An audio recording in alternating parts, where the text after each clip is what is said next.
Aw man, with all this gaming news to keep track of, I don't know what to make of it. Say there, sonny boy. Having trouble making heads or tails about what in blazes is going on in the world of those newfangled video games? That's right! I need a quick rundown on the latest stories and have someone tell me how I should think about them. Well, in a case of what's old is new again, there are these audio-only broadcasts available called podcasts. And I happen to know of just the one you should listen to. I have a podcast. It's called Level 1 Sword, and you can listen on Apple Podcasts, Spotify, or any podcast listening service of your choice. Every other Friday night. Well, that was anticlimactic. You heard the man. Listen with your ears to a new podcast episode every 2 weeks. Gaming news interpreted by a veteran gamer. Level 1 Sword, the podcast. Listen now. You've got your video game consoles and controllers and all the little wiry goodies that come with them when you buy them. But what do you do when that's just not enough? What if you want to take your game to the next level? You can spend money on video game accessories. Let's take a look at what I've collected through the years, because there are some really clever as well as some questionable ideas that have come out of these add-ons. I won't be covering controllers, power supplies, or video connection cables since those already come with your console. So with that being said, let's get into it. So first off, we have the cord extensions for the classic systems, for the NES Classic, and they also work for the Super NES Classic. Especially if you have an NES Classic, these are an absolute must. The cord on those is only about 2 or 3 feet. It's very, very short. You're probably going to have to sit right next to your NES Classic because, yeah, those controllers are just painfully short when it comes to the cords. So my arcade has these. They don't just work for the classic systems. They're the same port used on the Wiimote. So hey, if you really want to have a long extension cable between your nunchuck and your Wiimote, maybe you can get in some jump rope there. I'm sure it can be done. Looks like they're going for about $6, $8 on eBay. Sometimes you can get them with free shipping or not, so definitely worth it if you play your classic system and you don't want to sit right in front of the TV screen. Of course, they're very useful, but it's really odd that they're even necessary, especially for the NES Classic. Next up, for Game Boy, DS, and 3DS, we have a generic carry strap. And yeah, if you watch my other reviews, you'll understand that I do not like these things. I don't know what they're for. They can be used with other electronics. You don't have to just use them with a Nintendo product. I know some phones have a spot for a carry strap. Some cameras do. As far as pricing goes, you can get a pack of these for like $5 to $10. They are really not pricey at all. I find them pretty pointless though and questionable, since if you're just wear your Game Boy around your neck, like if it's just swinging around, it's gonna swing right into something and get all banged up. So yeah, I'm not a fan of these. Next up, also for Game Boy, is the cartridge case. Now I know what you're thinking, hey, that shouldn't count because they came with the game itself. Well, Nintendo at one point decided that they wanted to just stop giving you these. And they gave you some reason as to why, and they basically said, oh yeah, these don't work. I can attest that they do work. They do a great job of preserving your Game Boy collection. And I just think it's really wrong of them to stop giving these little cases out. They're great. I love the way the cartridges look in them. You can currently get like a whole bunch of these. A lot of people have just started making them on their own. You can get like a pack of 10 for $14 on Amazon, or if you just need one, 99 cents on eBay. I consider these super useful for keeping your collection protected, and they give a nice smoky, clouded look to your game cartridge. So again, I really like these. Next up, we have the Game Boy carrying case. This is great because it has pouches for your actual Game Boy and games, and then it's got a couple of separate pouches for your accessories like headphones. Yeah, mine is this weird pinkish purple coloration. I haven't seen this color anywhere else before. I have no idea if it's rare or not. These typically came with like the white Game Boy logo and a red Nintendo logo, and you can pick one of these up for, looks like anywhere between $8 and $20 either on Mercari or eBay. This is a very useful case. I think all cases have their use. It is a bit of a soft case, so it's not going to keep your system and games too protected. You can fit 6 games in here if they're in those protective cases, and you could probably fit about 8 if you leave them out of those clear cases. I would just keep them in anyway, since they're great at protecting against dust. This is a rather useful case, but it is one of the soft cases, so not a whole lot of protection going on here.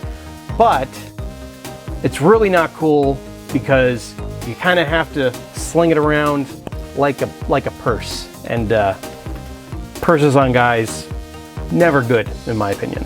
Next up, Game Boy link cable. I have a third-party cable, and this was made during the Game Boy Color era. And what I really like about this cable is that on one end, you have a plug that can go into either a Game Boy Pocket or Game Boy Color. And then on the other end, it actually splits off into 2 with another Game Boy Color or Game Boy Pocket plug. And the other one fits into an original Game Boy. Nintendo, of course, had a first-party cord used for the original Game Boy going to another original Game Boy. And though I've never seen it, I'm sure they've got one that is going from one Game Boy Pocket to another Game Boy Pocket, or Game Boy Color to Game Boy Color, or Game Boy Pocket to Game Boy Color. What I'm trying to say here is that the Game Boy Pocket and Color had the same port for the link cable, whereas the Game Boy original had the bigger one. So these are actually pretty cheap. I found a couple of them. They're only about $4 or $5. So if you want to get some Pokemon trading going on your OG Game Boy Pockets, or Game Boy Colors, pick one of these up. They're really cheap. Of course, these are useful if you want to do any multiplayer on original Game Boy. And I like the look of this one. It's got that whole translucent look that was really popular in the late 90s. Also for the Game Boy, we have the worm light. Now, this only works on the Game Boy Color and Game Boy Pocket, since it uses the link cable adapter port. Having something like this is essential if you want to play in the dark. You need to watch the Game Boy retrospectives just to learn how bad the screens were, even on Game Boy Pockets and Game Boy Colors. They did not have a backlight or a front light, any lighting solution built in, so you had to have something like this if you wanted to play in the dark. You can get these for a super reasonable price. Sometimes you can find them less than $5, maybe $8 at most. But these are awesome. Of course they're useful because you need light to play on those old Game Boys. They don't use batteries. They just, they get juice from the Game Boy itself. They're an LED light, so you're not going to pretty much ever have to replace one of these. And even if you do, they're really cheap. The only thing about their design is, since they hover right over your screen, you're going to have to get into just the right viewing angle to avoid not just having this block your field of view, but also the glare that especially the Game Boy Color was really known for. And to finish off the Game Boy, we have the Nyko Shock and Rock. This thing is amazing. It is by far my favorite adapter for Game Boy. It does unfortunately only work with Game Boy Color, but it gives you amplified stereo sound. It adds rumble to your games, and you can adjust how strong the rumble is and how sensitive it is. It basically goes off of the sound that your game is playing. So if you have the sensitivity turned all the way up, then your Game Boy is going to be constantly shaking if you're playing music. but since the sound effects tended to be louder than the music, the rumble would tend to work really well in tandem with sound effects. Also, it's bigger, so it just makes playing more comfortable, especially if you're an adult playing a Game Boy Color. And it even adds a rechargeable battery to it. You can find them as cheap as $12 on Mercari, $20 on eBay, although sometimes it looks like some people are trying to sell them for as much as $85. That's a bit much, but $12 or $20, if you've got a Game Boy Color and you game on it, get yourself one of these. The rechargeable battery pack and amplified stereo speakers is well worth it in and of itself. If you don't like vibration, you can just turn that off altogether, but this is super useful and cool. Has absolutely no drawbacks that I can think of. Next, we're talking about the PlayStation, or PS1 if you'd rather call it that. When I first got my PlayStation, I was trying to connect it to an old Sony 13-inch vintage Trinitron. Probably made in the late 70s, early 80s, and it only had an RF connection to connect the PlayStation or any video game console or VCR to the TV. Well, the PlayStation didn't come with an RF adapter. It only came with the AV cables or composite cables, and I really wanted to play this in my room, so that's the TV that I had in my room, and I had to go out and buy an RFU adapter. And what this basically does is it sends the signal right into your TV through the coaxial cable port, and the video quality is awful. It's straight up awful. Everyone these days on YouTube talks about how bad composite cables were. These were 10 times worse. Really, really bad quality. And sound, forget stereo sound. You're getting mono. Hope you can deal with it. Currently, these are pretty cheap. I'm finding them anywhere between $5 and $20. It's pretty pointless unless you really, really want to go old school. Get yourself an old TV that does not have composite hookups. And just the questionable video quality, I would just say skip out on this altogether. Next up for PlayStation, we've got memory cards. And if you gamed on PlayStation back in the day, these were a must. You could not save your games without memory cards since CD-ROMs did not allow you to write to them. You could only read data from them, so if you needed to write any information down, like save game data, then you had to get a memory card. And to my knowledge, Sony, for the most part, did not include these in the system. This had to be its own separate purchase. So yeah, I definitely count these as accessories, even though you had to have them. Now, currently, you can get what looks like an authentic one for about $20. I do see a lot of repros. I'm gonna go ahead and suggest staying away from reproduction memory cards because I only ever got first-party Sony memory cards because I just heard too many horror stories about people getting like these Mad Catz memory cards that could save hundreds and hundreds of game files, whereas these could only really store up to 15 game saves at once. And those Mad Catz ones were just horrifically unreliable. They would just get corrupted super easily. They would wipe out all your saves. So those reproduction ones, I've never used them before, but it wouldn't surprise me if they also just don't work that well. So yeah, stay away from those, stick with these. These are useful to the point where they're a requirement, and the first party ones are cool because they are reliable. My saves are still here, and I haven't used these in probably 20 years, just to give you an idea of how good they are. Lastly, for the PlayStation, for the PS1, the smaller PlayStation that they released about the same time as the PlayStation 2 was launched, they released an LCD screen for the PS1, and it attaches onto the back, it screws on. You can still use this like a normal PlayStation. You can have it connected to a TV and play that way, or you can have this connected to its own power supply and play without a TV because you got your own screen built on there. You got some nice stereo speakers. There's some brightness and volume controls built into it. This is fairly sought after now because no one really paid a whole lot of attention to it. Everyone was paying attention to the PS2 and buying stuff for that system, so when this came out, it was mostly ignored. I want to say I might have picked this up from GameStop on clearance for like $40, and brand new they went for well more than that. I think they were maybe about 100 brand new. Well, now you'll be lucky if you can find one for about $100. I've seen them go for as much as around $500 because they're such a collector's item now. So if you find one in decent shape and you can get it for a good price, scoop it up. These are useful for obvious reasons, but they're not quite as cool as I'd like them to be because they do not have a built-in battery. You still need a power supply. I believe that they made a car adapter for it so you can at least play it in the car. But let's face it, there are much better ways to play PS1 games on the go.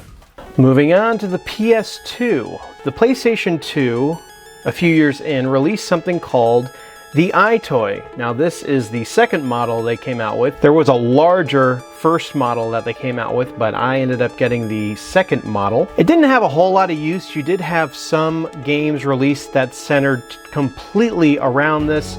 Think of it as an early Kinect, except for use on the PlayStation 2.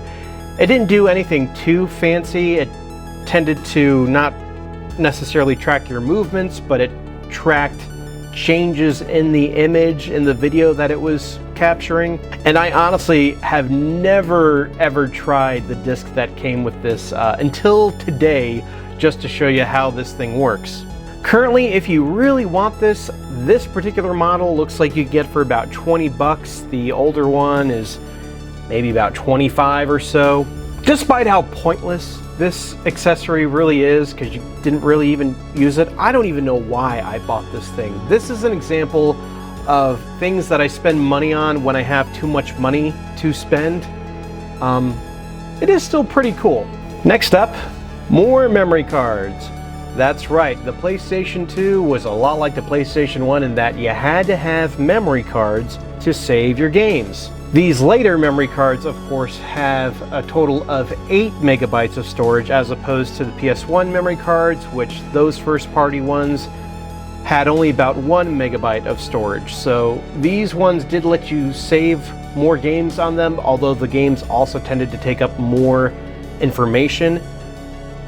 What was nice about these, though, is even though you couldn't use these on a PS1, you could still back up your PS1 save data onto these cards, and they barely took up a whole PS1 memory card barely took up any space on these PS2 memory cards. So it was a nice way to at least keep a backup of all your other games from PS1. And again, I think Sony rarely ever included these in the console as a pack-in. Oddly enough, these first-party ones are actually cheaper and easier to find than the PS1 memory cards. $5 from eBay is about what these are going for. And again, yes, you can get reproduction ones that have more space on them, but just like with the cautionary tale from the Mad Catz controllers, stick with first party, at least when it comes to memory cards. You'll be doing yourself a huge favor and avoid a massive headache. Who on earth wants to lose their game saves? Not me, I don't think you do either, so stick with first party memory cards. And finally, for the PS2, we have the PS2 Remote Control. This was marketed as a remote control specifically for watching DVDs on them. The Xbox also had a DVD remote control. The difference here is that for the Xbox, you had to have a remote control to watch DVDs on the system. This was more just for convenience because you could just use a PlayStation 2 DualShock 2 controller and it would work just fine. The crazy thing about this controller is down in this section, you have all of the DualShock 2 buttons. Of course, you don't have analog sticks, but you have directional buttons, you have the square, cross, circle, triangle buttons, you've got L1, L2, L3, same thing for the R button, start and select.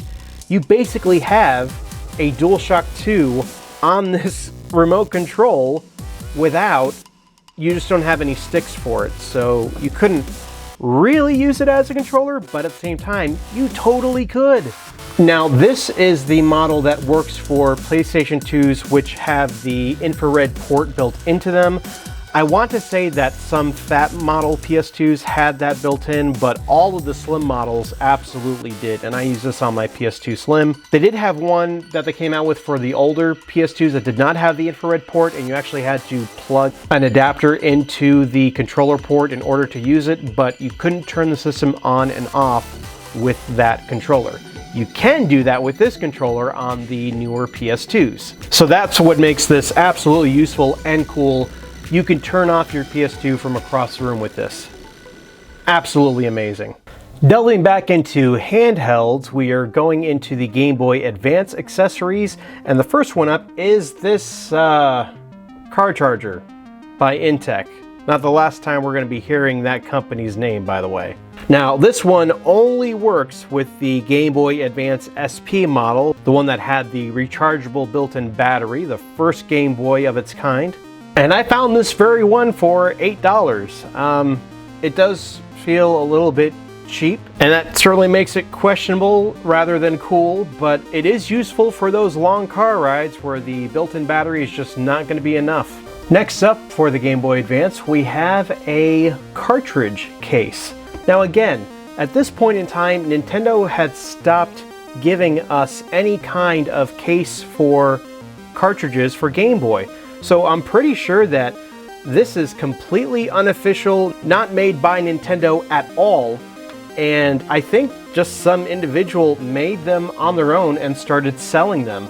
Again, I don't understand why Nintendo just thought that giving us just a cartridge without a case to keep it in those flimsy Game Boy cardboard boxes was going to be enough to preserve these, but Nintendo's not exactly worried about game preservation these days, know what I'm saying? Now, these ones are super cheap. You can, of course, really make them fancy and get like some clamshell ones that are exactly like the DS game cases. But these ones, you can get like a whole bunch of these for like anywhere from $5 to $10 to $30 depending on how many of these you need. And I happen to think they are useful and cool for preserving your game library.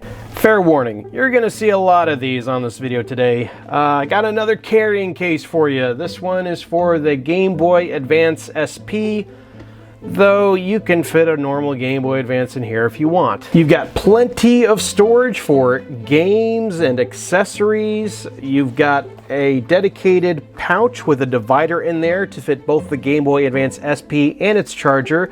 I tend to use this larger pouch for the games, and it actually has this netting in there. Two different sections. I don't know if you can see that on the video or not. But they'll keep your games nice and secure during travel. And then you got this pouch over here if you've got some headphones or maybe a headphone adapter, since the Game Boy Advance SP needed an adapter or its own proprietary headphone to work. I used to have those. I think that some headphones actually came with this case, but they were awful and they only worked on the Game Boy Advance SP. Game Boy Advance didn't have great sound anyway, so kind of don't even worry about the sound on that. Now, Game Boy Advance cases, like with many handhelds, they are a dime a dozen. You can find them all over the place. You're not going to have any issues finding them. This particular case, I didn't know this before today, but as you can see, mine is gray. I found a blue one and a yellow one for $16 and $19 respectively. So it does look like this case came in different colors if you want to get one that matches your Game Boy Advance SP or Game Boy Advance. Yeah, pick these up. I'd say that it's useful for obvious reasons with keeping your Game Boy and games protected, but also it's a lot cooler than my other one because it's a mini backpack as opposed to looking like a purse. So yeah, mini backpacks. I'm a fan. And lastly, for the Game Boy Advance, I have a Game Boy Advance link cable, although this is technically two here. These things are great. As you can see, I've got one going across here with another one connected, and that was really the coolest thing about them. Unfortunately, these do not work with the Game Boy Micro. You need an adapter in order to plug these into the Game Boy Micro. Something about that proprietary charging port, and since it's so small, I guess I couldn't fit another communication port on there, so you will need an adapter if you want to use the link cable with a Game Boy Micro.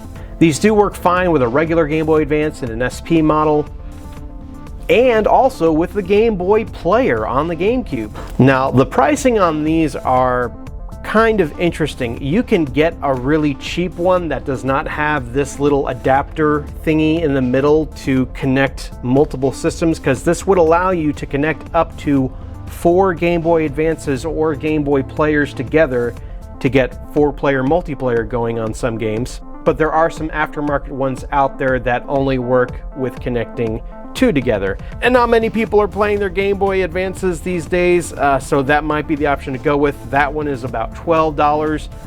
These can go for a lot. I've seen them for as much as almost $150, and I've seen them for about as little as $24. So it really all depends on where you're buying them, what shape you can get them in. These are very useful though, because they actually work on old Game Boy games. If you are using Game Boy games on a Game Boy Advance and you want to use this link cable to battle Pokemon or play multiplayer Tetris on those original Game Boy games, you can do that with these. They are backwards compatible in that way. They do not connect to original Game Boys or Game Boy Colors or Pockets, but if you're playing older games on newer Game Boy Advances, this will work.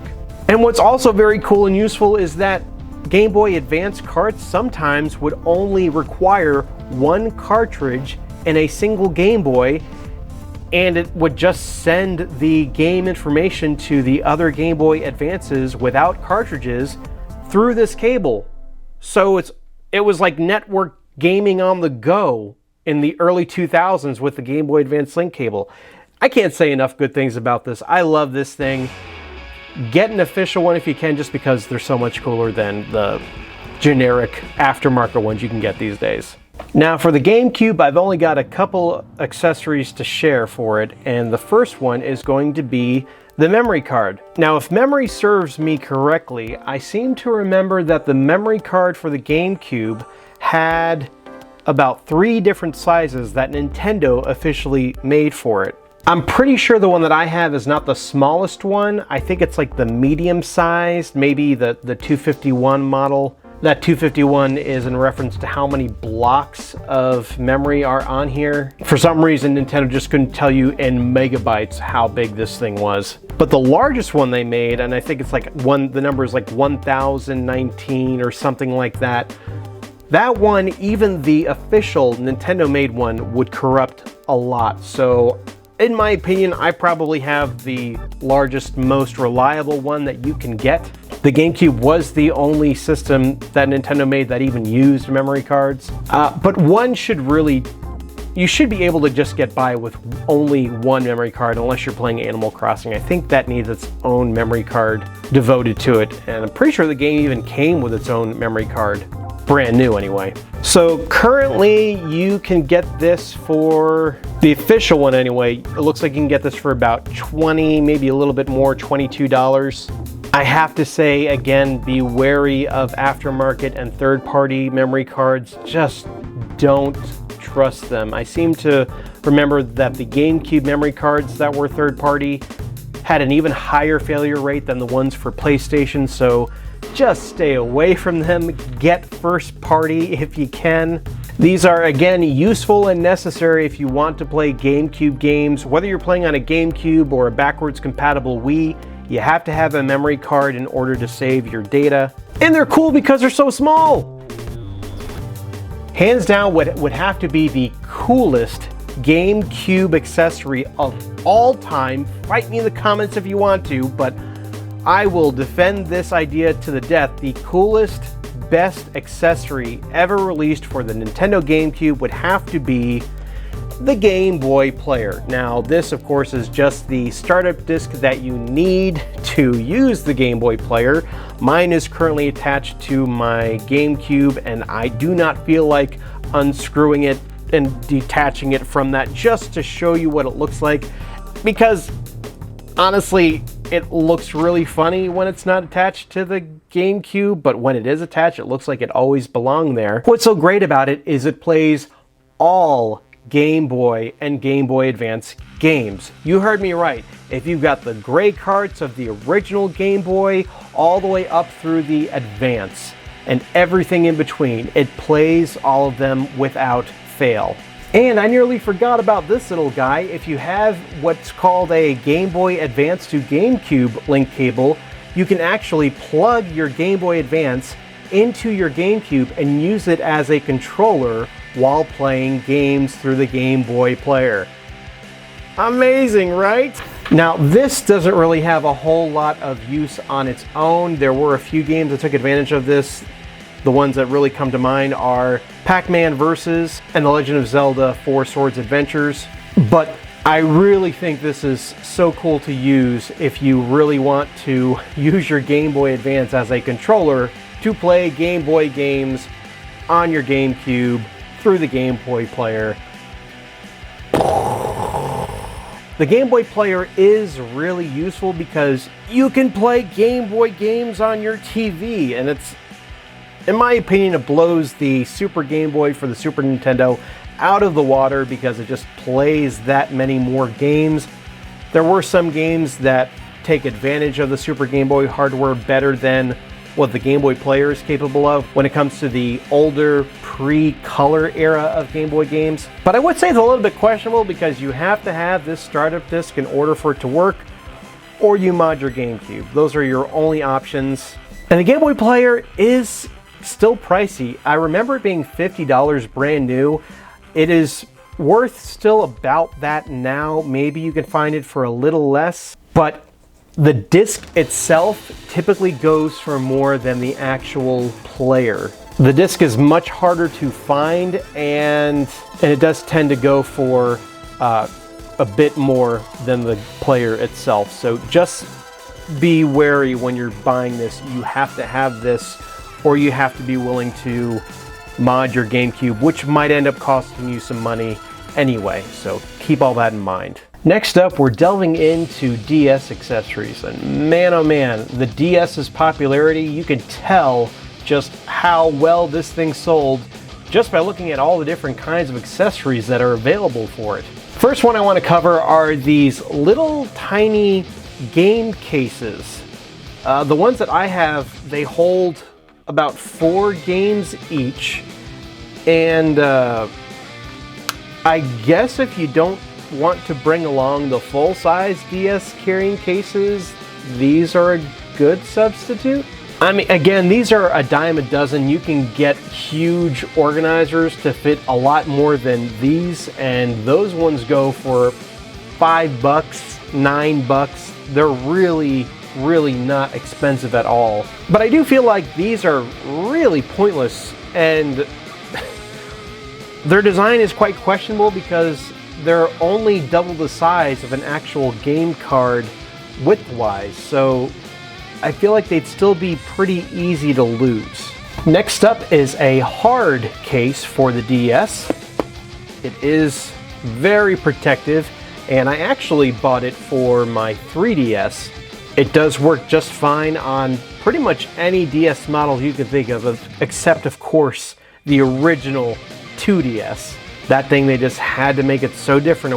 It won't work with a lot of accessories made for the 3DS. But this one does hold 6 additional games as well as an additional stylus. It has its own little space for that. You can find one of these anywhere between $12 and $19 on eBay or Mercari. I like it because it's very useful for protection, but the design on this is rather questionable. There's really no strap. There's no good way to just have this on you if you want to take your DS or 3DS with you.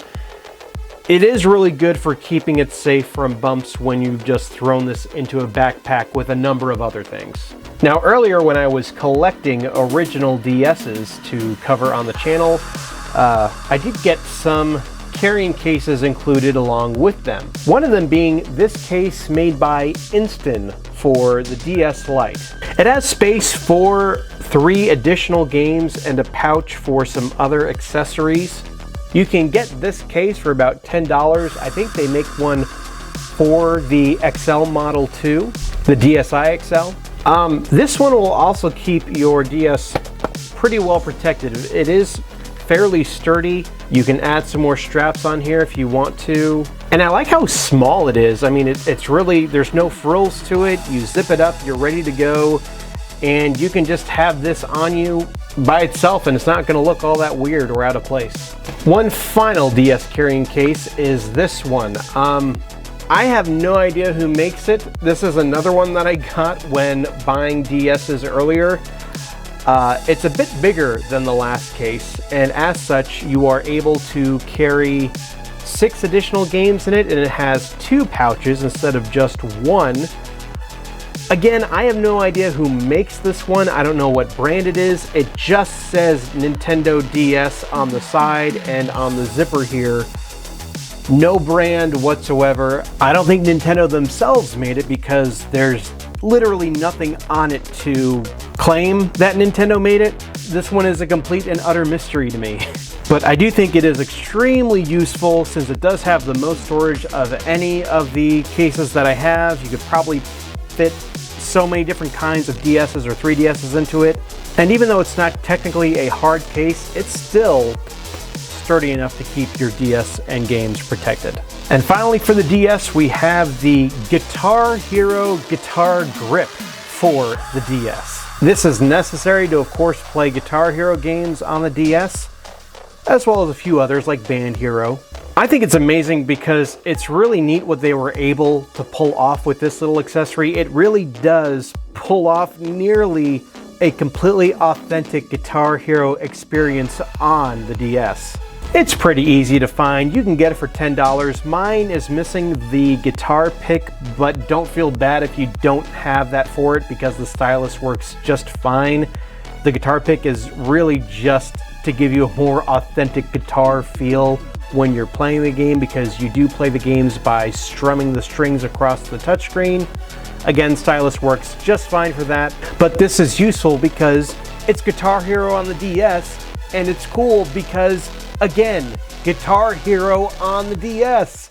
Moving on once again, this time we're talking about the PSP. And the first accessory I wanted to talk about came with my original Sony 1001 model PSP, and that is this soft case. It's not really even a soft case, it's more of a sleeve if you really want to be technical with it. The PSP just slips on in, just like that. I can personally testify that this does not keep one's PSP protected well at all. So I no longer have my Sony PSP 1001 Launch Edition because I was using it back then as an MP3 player a lot. I love the fact that I could fit all my music on one of the memory sticks and play it through my car's audio, but I also used it for my headphones while I was doing chores. And I think I was moving around some logs in the backyard and I rested a log on my leg while I was getting a handle on it, and I forgot that I had my PSP in my pocket in this case, by the way, but I rested it only for a moment on that spot. And I thought, oh my goodness, what have I done? It did not destroy my PSP, but it did leave quite a scratch somehow, a very deep scratch on the screen. And it just drove me crazy. I ended up trading it in for a PSP 2000 model, but yeah, this is only really good for protecting it against surface scratches, and even then it can slide right out of it, so not very handy. It did come with it free of charge, but still, just don't get this. If for some reason you do want to get the official Sony one, I found it on Walmart for 23 bucks. It ain't worth that. I guess it's sort of cool just the way it looks and how these types of things aren't really being made anymore for like the Switch or smartphones, probably for good reason. They don't provide any protection, so it's not useful, it's kind of pointless. Don't get it. Now, here's something I don't even remember getting. It's a case to fit about 3 UMDs into it. It's the size and shape of 3 UMDs stacked on top of each other. It's made by Intech. And yeah, these are super cheap. You can probably get one of these in like a PSP starter kit. I found a very similar Mad Catz version of this. You can get like 7 of these cases for about 10 bucks on eBay. This is pretty pointless because it's about the same size as a UMD. And if you're worried about losing them, then this is pretty easy to lose too, though it is somewhat cool because not due to anything this thing does, but it's nice to know that you can actually stack your UMDs since those discs came in a plastic casing which kept them fairly protected for the most part. So the PSP, much like the PS1 and PS2, relied on, instead of memory cards, relied on memory sticks to save your game data. Since you were still using discs, even though it was a portable system, you still needed some form of memory to save your games to it. It came with this 32 megabyte card, and it was really only good for storing game saves. It couldn't really store a whole lot of music on it. Forget video, forget downloading games onto it. So I still have this. I think it has all of my game saves on it, but nothing else. And they did make bigger ones. I think when the PSP first came out, you can get a 1 gig memory stick. Pretty soon they were up to 4 gigs, 8 gigs, and you can see other companies besides Sony was making them. And the largest one they made was a 16 gig memory stick by the time the PSP went out of production. You can still get these if you want. They do make adapters that allow you to put a micro SD card into one of these, so that's probably the most efficient way to do it. This little 4 gig model I found on Walmart for $20. You could do a lot better than that, especially if you get an adapter for 87 cents. Of course, $2.50 delivery charge, but for a few bucks, you can get an adapter and then put almost whatever kind of size SD card you can fit in there. I think 32 gigs is the limit, I think, but for price sake, just get like a 16 or a 32 gig SD card and get one of those adapters. It'll work just fine. And lastly, we've got a hard case to store the PSP in and still play and charge it while it's in the case. That's what I love about this case, honestly. As you can see, my PSP 3000 is still in here, and it has this wonderful, thick, clear plastic over the screen to make sure it doesn't get scratched up. On the top here, it's got a couple of cases for UMDs and 2 additional memory sticks. You have access to most of your ports here. If you want to change out your game, if you're playing on UMD, then you will have to take it out of the case, of course. I found this particular case used on eBay for $7. I think if you are playing on PSP still, that it is well worth the investment. It just clips on in there and you put it in and pretty much don't need to worry about it. But yeah, I think this is super useful because it does keep your PSP well protected, and also very cool because it keeps your screen protected even while the case is open. So super cool. On to the PlayStation 3 now. I only have a couple of accessories to share for that. And the first one is the PlayStation Eye. It is the PS3 version pretty much of the iToy. Although you could download some free video editing software onto the PlayStation 3 from the PlayStation Store, and I remember my roommate and I having a lot of fun with that at one point. But aside from that, if you get the right drivers for your computer, you can use this for a webcam. Everything works on it, the mic works, camera, although it's not an HD camera, it's only standard definition 480p, but it does record at 60 frames per second, so that is a nice feature. Currently, it looks like the price for this thing ranges pretty far and wide. I'm seeing $10, $9, $55. Boxed, it's like $35. So yeah, I wouldn't invest a whole lot in this if you really want it. It does have a 4 microphone array system, so it is really good at picking up your voice from across the room even, but it really is pointless. There weren't a whole lot of games on the PS3 that took advantage of this, but it is somewhat cool because of the fairly well advanced microphone on this thing. This next accessory for the PS3 is pretty rare because I'm pretty sure they only really had this available around the time of launch for the PlayStation 3. When the PS3 was first launched, all of the models released were backwards compatible with both PlayStation 2 and PlayStation 1. And the problem well, now on this new PlayStation 3, you don't have memory card ports like you do on the PS1 and the PS2. How do you solve that? By selling a memory card adapter. This has a little USB port on the back, and you would use the USB cable that came with your PlayStation 3 to plug it in and plug in your old memory cards in, and then you could just back them up right onto the PlayStation 3 hard drive. And since the PlayStation 3s back then could all play PS1 and PS2 games, you could then continue playing your saved games on your new system, which upscaled the PS3. Sony, in their infinite wisdom, decided later on to take out the PS2 compatibility, so that made this a little bit gimped in that case, but you could still back up all of your save files, whether they are PS1 or PS2, to any PS3. Now, currently, this is one of the pricier accessories out there for the PlayStation 3.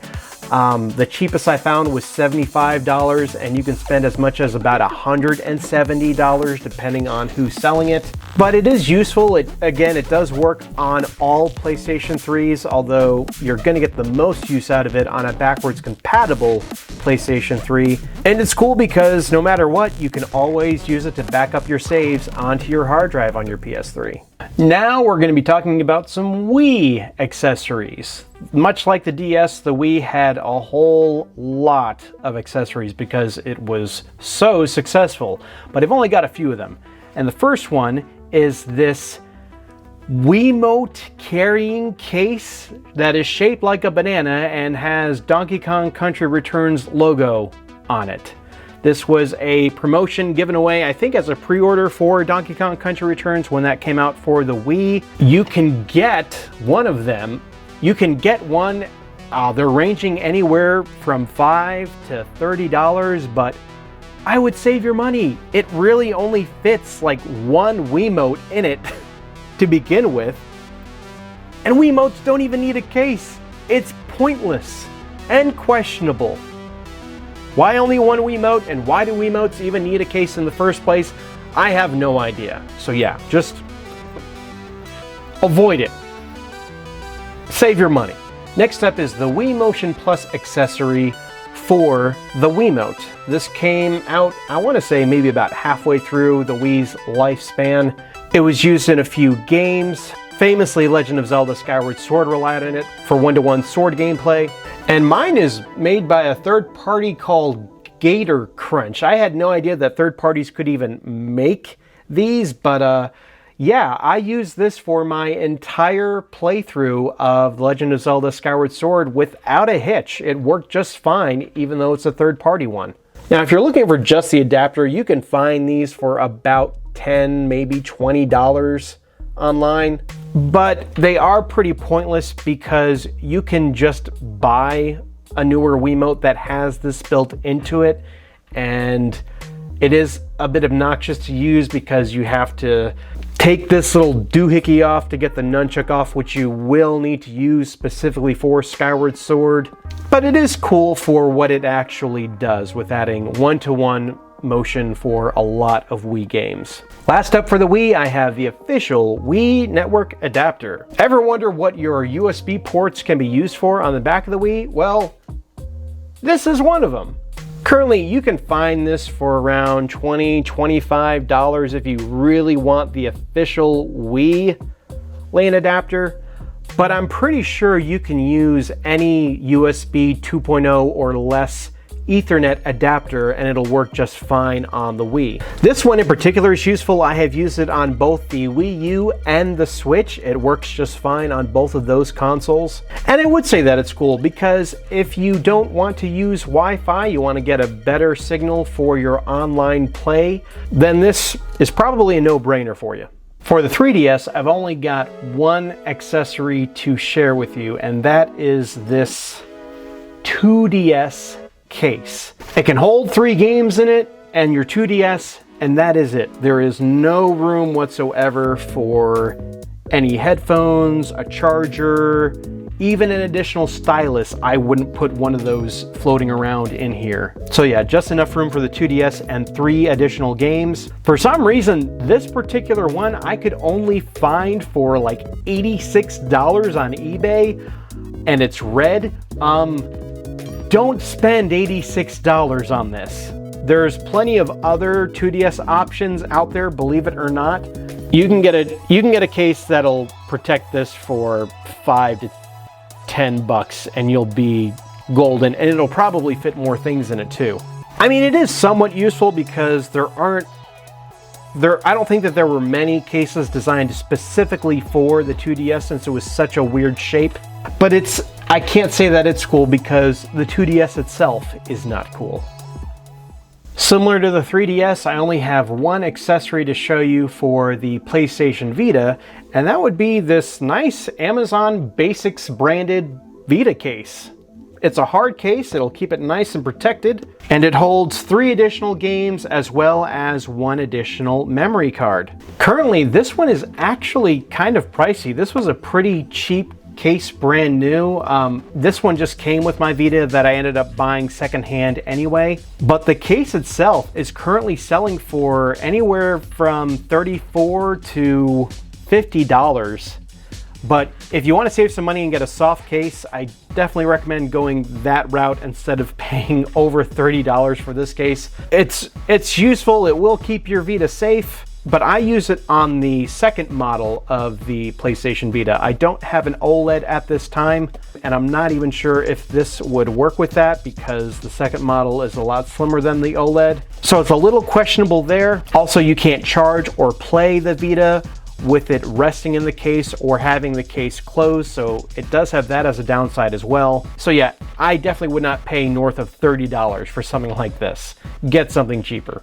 Now for the Wii U, as short-lived as it was, it really comes as no surprise. There's only one accessory that really comes to mind when thinking about that system, and that would have to be the GameCube controller adapter.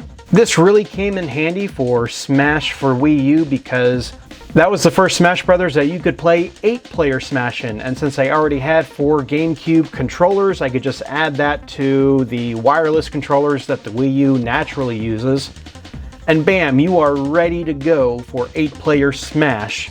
Now, unfortunately, this adapter has kept its value and ballooned a little bit beyond what personally I think it's worth. They did make another one that was Switch branded instead of Wii U branded for Smash Ultimate, but this one right here goes anywhere from about $35 to $90. There are plenty of knockoffs and third-party versions of this out there. I don't know how well they work, so you'd be taking a chance, but I mean, you could find them as cheap as $6 sometimes. Now, as useful as this is for Smash Brothers, it's not all that cool simply because on the Wii U, you can't use GameCube controllers for anything other than Smash Brothers. What is nice about it though is you can plug this very adapter, even though it's Wii U branded, you can plug it into the Switch, it'll work on the Switch, and you can use GameCube controllers on the Switch for any game you want, as long as it doesn't use buttons that it's missing because it doesn't have quite as many buttons as, say, the Switch Pro controller or the Joy-Cons. You'll be set with a GameCube controller on the Switch. But for the Wii U, oddly enough, only Smash works. For the PlayStation 4, I do have the PlayStation 4 camera, though I do not have a PlayStation VR headset or Move controllers that you can use the camera for. And that's mostly what it was used for, was for the PlayStation VR. No special camera games or anything like that.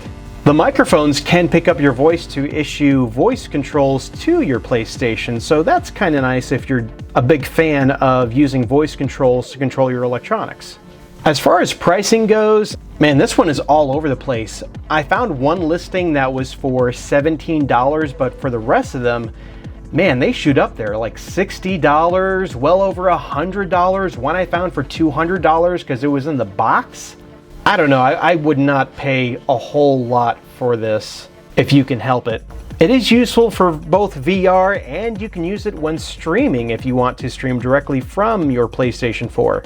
The coolest thing about it is it has face tracking in it, which is extremely useful when you're streaming from your couch. And of course, we've got accessories for the Nintendo Switch. I wanted to cover both of these cases in tandem with each other because they're pretty much the same case. One is made for the Switch Lite and one is made for the standard size Switch. They're both made by a company called RDS Industries and they're very easy to find right now. They are both soft cases, so do be careful as they're not going to provide the best protection for your Switch. But they both come with a little carrying case that can hold up to 4 Switch games. And they also have a smaller carrying case to put in a couple of micro SD cards. And the case itself is the same size as a Switch game card, so if you want to just carry 3 Switch games with you and have that extra space for a couple of micro SD cards, you can certainly do that. You can find these cases, the Switch Lite case brand new is like $7.50 at Target, and this one I want to say is about $15 or so brand new, but you could find it used for about $10. They could be more useful if they were a hard case as opposed to a soft case, but they're pretty cool because they have this built-in carry strap that you can just tuck this in away if you're not going to use it. Also for the Switch, we have a stand made by a company called Hori, and if you're familiar with them at all, they make amazing controllers and accessories. They're really top-notch when it comes to this kind of thing. Now you may be thinking, well, hang on a second. The Switch has a built-in kickstand that will allow you to stand it up and play in tabletop mode. Fair enough, but that kickstand is really wimpy, and the Switch OLED isn't out right now. So if you need a stand to replace that wimpy kickstand on the standard Switch, or if you want to use this for your Switch Lite, the Switch Lite does not have a built-in kickstand. So this can come in handy for that too. It's super reasonable, brand new, it's about $13 on Walmart or eBay. And it's really useful because I love using this for the tabletop mode while it's standing up. You can see just how it gives you a better angle because it's slightly elevated. And the coolest part about it is you can run your charging cable through this to charge your Switch while you're playing on it. You can't do that when you're using the Switch's kickstand. And finally, for the Switch, we have a hard case, or I think this is called the Deluxe Traveling Case, again made by RDS Industries. What's really cool about this is they do make some of these Switch cases that are absolutely mammoth in size, and you can put anything from a dock to a Switch Pro controller in it, along with the Switch and several games. This doesn't go into that territory. It stops just shy, and it gives you double the carrying capacity as those other Switch cases I showed you earlier. So you can hold between 6 and 8 games, or up to as many as 4 micro SD cards. This one is also super reasonable. You can get it brand new for only about $16 at Target. It does even have an additional carrying pouch. I like to keep these in there. Whatever these are called, they just slide onto a Joy-Con shoulder thingamajigs. Yeah, I keep them in here because it has a fantastic pouch for them, but you can also put headphones in the pouch too. It's super useful because it's going to give your Switch probably the best protection out there, and it's cool because it has the most storage without going too overboard with having a massive case. I did want to briefly mention charging stations for controllers. I've got one for my Wiimotes, PS3 DualShock 3 controllers, and PS4 DualShock 4 controllers. And if you're like me and you don't like to charge your controller by connecting it to the console, these are perfect. I like keeping all my controllers in one space. They are useful, but not all that glamorous. And you can honestly spend as little or as much as you want on these things. I would stick with brands that you trust, like Energizer and official Nintendo charging stations. I think mine is a Nyko that I use for the Wiimote, and I love Nyko. They make the Shock and Rock, they made the Worm Light, so Nyko is another good one. But yeah, charging stations. Somewhat necessary, but not all that glamorous. Accessories. Lots of them out there, but hopefully I've given you some ideas of what to both look for and avoid as you're making your purchases. I do want to remind everyone of the podcasts that I do called Level 1 Sword. I try to keep them short and they drop only once every 2 weeks, so I would really appreciate it if you gave it a listen. Other than that, thank you for watching and I'll see you all later.